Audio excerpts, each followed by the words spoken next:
Assalamualaikum warahmatullahi wabarakatuh. Perkenalkan, nama saya Fitratul Hasanah. Saya mahasiswa dari Universitas Dia Nusantara. Di sini saya akan mempresentasikan tugas besar saya, auditing 2, yaitu tentang audit pemasaran. Yang pertama, audit pemasaran adalah pengujian yang komprehensif, sistematis, independen, dan dilakukan secara periodik terhadap lingkungan pemasaran, tujuan strategis, dan aktivitas perusahaan atau unit bisnis untuk menentukan peluang dan area permasalahan yang terjadi, serta merekomendasikan rencana tindakan untuk meningkatkan kinerja pemasaran perusahaan. Yang kedua, terdapat tujuan dan manfaat audit pemasaran. Manfaat audit pemasaran yaitu untuk mengidentifikasi ancaman-ancaman pemasaran yang dihadapi perusahaan dan merencanakan perbaikan yang diperlukan untuk mengeliminasi ancaman tersebut. Manfaat audit pemasaran yaitu dapat memberikan gambaran yang objektif tentang kinerja pemasaran perusahaan dan berbagai kekurangan yang terjadi dalam pengelolaan upaya pemasaran yang masih memerlukan perbaikan. Ketiga, yaitu tipe audit pemasaran. Adapun tipe audit pemasaran terdapat yang pertama, audit fungsional atau vertikal, merupakan audit yang dilakukan terhadap beberapa aktivitas dari departemen pemasaran seperti periklanan atau penjualan dan membuat analisis terhadap bagian yang audit tersebut. Yang kedua yaitu audit menyeluruh atau horizontal, melakukan audit terhadap keseluruhan dari fungsi pemasaran perusahaan. Yang keempat, terdapat ruang lingkup audit pemasaran. Audit pemasaran dapat mencakup 6 wilayah dan dalam pemasaran sebagai berikut. Yang pertama, audit lingkungan pemasaran, audit strategi perusahaan, audit organisasi perusahaan, audit sistem pemasaran, audit produktivitas pemasaran, dan audit fungsi pemasaran. Yang kelima yaitu tahapan-tahapan audit pemasaran. Pada dasarnya, pelaksanaan audit pemasaran bisa mengikuti tahapan audit secara umum, yaitu audit pendahuluan, review dan pengujian atas pengendalian manajemen perusahaan, audit lanjutan, dan laporan.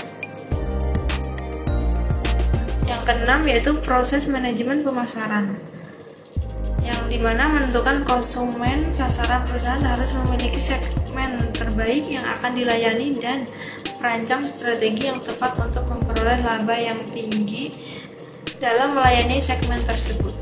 Proses ini meliputi 3 tahapan penting, yaitu segmentasi pasar, penetapan pasar sasaran, dan penentuan posisi pasar. Mengembangkan bauran pemasaran. Bauran pemasaran adalah seperangkat variabel pemasaran yang dapat dikendalikan dan dapat dipadukan untuk menghasilkan tanggapan yang diinginkan di dalam pasar sasaran. Mengelola upaya pemasaran melibatkan 3 fungsi utama manajemen pemasaran, yaitu analisis pemasaran, perencanaan pemasaran, dan pengendalian pemasaran. Yang ketujuh yaitu program kerja audit. Program kerja audit memberikan landasan yang sistematis dalam audit sehingga berjalan sesuai rencana. Program audit dibuat untuk setiap tahap audit sesuai dengan informasi yang ingin diperoleh pada setiap tahapan tersebut. Program kerja audit memuat beberapa pertanyaan penting untuk mendapatkan data atau informasi sesuai dengan tujuan audit yang telah ditetapkan.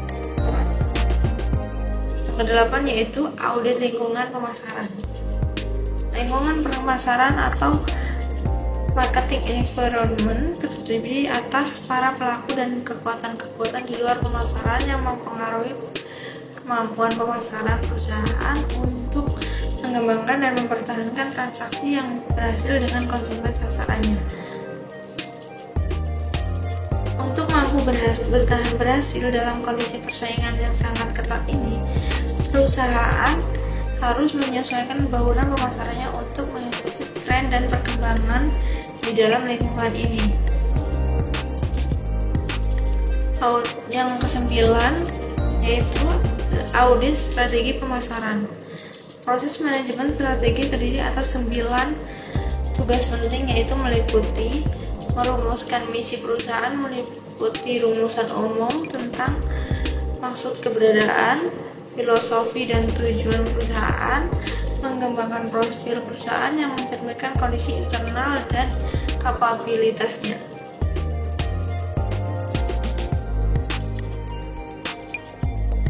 Yang ke-10 yaitu audit sistem pemasaran. Suatu informasi pemasaran yang bermanfaat memiliki karakteristik sebagai berikut, yaitu relevan, cukup, kompeten, dan efisiensi. Yang selanjutnya yaitu audit organisasi pemasaran. Kinerja pemasaran perusahaan tergantung dari ketetapan program pemasaran dalam menerjemahkan berbagai kebutuhan pelanggan yang semakin berkembang dan implementasi program pemasaran tersebut dalam memenuhi kebutuhan pelanggan. Yang selanjutnya yaitu audit fungsi pemasaran, yaitu merupakan pengujian yang sistematis terdokumentasi terhadap bagaimana perusahaan menentukan bauran pemasarannya dan apakah bauran pemasarannya tersebut secara efektif dapat mencapai tujuan pemasaran dan tujuan perusahaan secara keseluruhan. Fungsi pemasaran melibatkan kebijakan penting dalam bauran pemasaran untuk mencapai tujuan pemasaran. Kebijakan tersebut meliputi kebijakan produk, kebijakan harga, kebijakan promosi, dan kebijakan distribusi. Selanjutnya yaitu kebijakan produk. Produk inti menyangkut pemanfaat inti yang sesungguhnya dibeli konsumen ketika mereka memperoleh produk aktual, meliputi komponen, model tampilan, nama merek, pengemasan, dan ciri-ciri produk lainnya yang berkombinasi untuk memberikan manfaat produk ini. Produk tambahan meliputi pelayanan dan manfaat tambahan yang diperoleh konsumen yang dibangun di sekeliling produk inti dan produk aktual. Yang selanjutnya kebijakan harga tujuan pemasaran. Ada beberapa tujuan pemasaran yang berpengaruh terhadap kebijakan penetapan harga, di antaranya kelangsungan hidup, produk maksimisasi laba saat ini, kepemimpinan pangsa pasar. Tujuan lain strategi bauran pemasaran menyangkut bagaimana setiap komponen bauran pemasaran produk, harga, promosi, dan saluran distribusi ditetapkan untuk menunjang suksesnya program pemasaran secara keseluruhan. Biaya-biaya adalah dasar menentukan harga. Harga suatu produk harus mencerminkan beberapa biaya yang telah dikonsumsi untuk menghasilkan produk tersebut dan berapa biaya untuk menyampaikan produk tersebut kepada konsumen dalam memuaskan kebutuhannya. Yang selanjutnya terdapat kebijakan harga, pertimbangan operasional. Menyangkut penentuan kewenangan dari bagian yang menetapkan harga, hal ini sangat dipengaruhi oleh pertimbangan strategis dan besar kecilnya organisasi perusahaan. Dalam perusahaan kecil, harga kebanyakan ditetapkan oleh manajemen puncak, sedangkan pada perusahaan besar mungkin lebih strategis jika harga ditetapkan oleh manajer divisi atau manajer lini produk. Faktor eksternal itu sifat dan permintaan pasar, harga dan tawaran pesaing, dan faktor eksternal lainnya. Pendekatan penetapan harga umum, penetapan harga biaya plus, penetapan harga biaya impas, penetapan harga berdasarkan resepsi nilai, penetapan harga going rate, penetapan harga tender.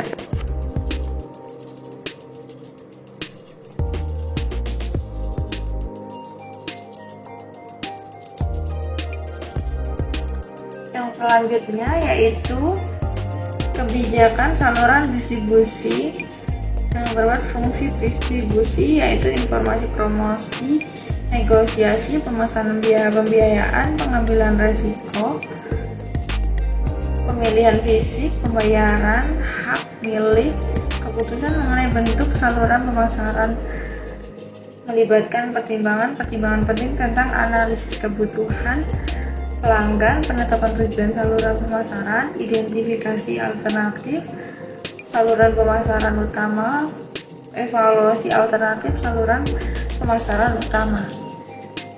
Yang selanjutnya yaitu terdapat contoh kasus audit pemasaran. Yang di sini terdapat PT Permen Gami. PT adalah sebuah perusahaan permen yang berukuran industri menengah. Perusahaan ini membuat permen rasa tropical berry yang banyak diminati anak-anak kecil. Dalam 2 tahun terakhir, penjualan dan labanya sangat kecil. Manajemen Puncak merasa persoalannya terletak pada tenaga penjualan. Menurutnya, pada bagian ini tidak dapat bekerja keras atau tidak cukup untuk memperbaiki keadaan. Manajemen Puncak merencanakan untuk menyewa pelatih modern. Akan tetapi, sebelum melaksanakan rencana tersebut, manajemen memutuskan untuk menyewa konsultan pemasaran untuk melakukan audit pemasaran. Auditor mewawancarai manajer, pelanggan, perwakilan penjualan, dealer, dan meneliti berbagai data.